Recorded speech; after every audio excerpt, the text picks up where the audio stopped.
Well, here we are, heading into Sooboog's third season. He'll cover around that sort of 120, I would say, which is good for any stand in their third season. Recapping on where we've come from, he's pretty much seen the best part of 300 odd mares in his first two seasons, and that's comparable to a lot of these stands that have kicked in Australia. Like if you look back, and obviously it's not a guide stick to say he's going to be as good as them, but a horse like Better Than Ready had 270 mares in his first couple of crops. Hinchinbrook 260 odd. Spirit of Boom 300 odd. So he gets the numbers to be given the opportunity that these horses have had. I don't need to preach to you guys. You're all supporters. You're all shareholders, and we appreciate all your support. The one thing we will say is that the foals that we've got the weanlings we have on farm here are as good as you could ask for. They've got substance, they've got bone, they've got what you'd expect him to put into them. He's that good sort, obviously. And I really want to hit home on it's important that people don't forget how good he was as a 2-year-old. John Hawkes will say he was up there with the best 2-year-old he trained, and he proved that by being very competitive against the horse that went on to be the Golden Slipper winner in Vancouver. And he's extremely well bred. Like he's not only is a good sort, and he's got the numbers and he's got the support via you guys. I'll go as far to say there's not a son of Schnitzel, and of which there's a lot of stands by Schnitzel young horses gone to stud.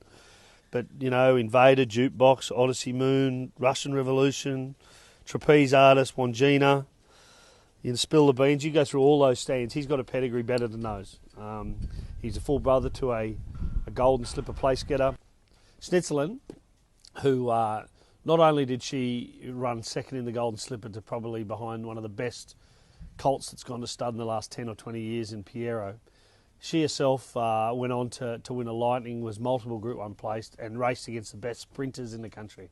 She was extremely precocious, as was Sooboog, and has that massive pedigree. I think too, if you look at his pedigree and out of a Fra mare, not only do Sooboog look very precocious as types, Fra just might add that little bit of sort of 3-year-old flavour to them when they get a little bit older as well. I just think he ticks so many boxes, this horse does. He just looks the part, and his stock have been terrific.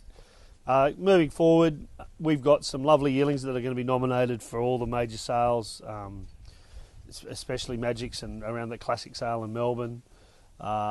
The weanling sale was a bit of a mixed affair for many stands, I think. Sooboog only had, I think it was 16 or 18 weanlings walk through the ring.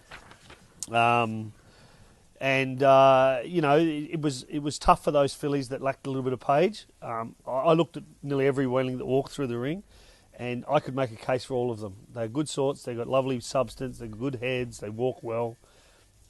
I think it was hard for no matter who you were at these recent weanling sales and who you were by. If you were a filly that just had that little bit of lack of page, we all know how hard it is to get into some of these sales of late, that it was a bit tough. But whenever he had fillies were tough, but he had a nice filly walk through the ring that made 70,000 that Yarraman sold. She'll go to Magic Millions. And like a colt made 40, another 27, and a lot in around that price. Look, really, I'm very excited with the horse. I think he's been given every opportunity, and we all know supporting a horse like this now, going into their third season with nearly 300 progeny to hit the ground in their first two crops, puts you in a really good position. So going forward, we appreciate everyone's support, and we look forward to the journey ahead with the yearling sales and then on to racehorses.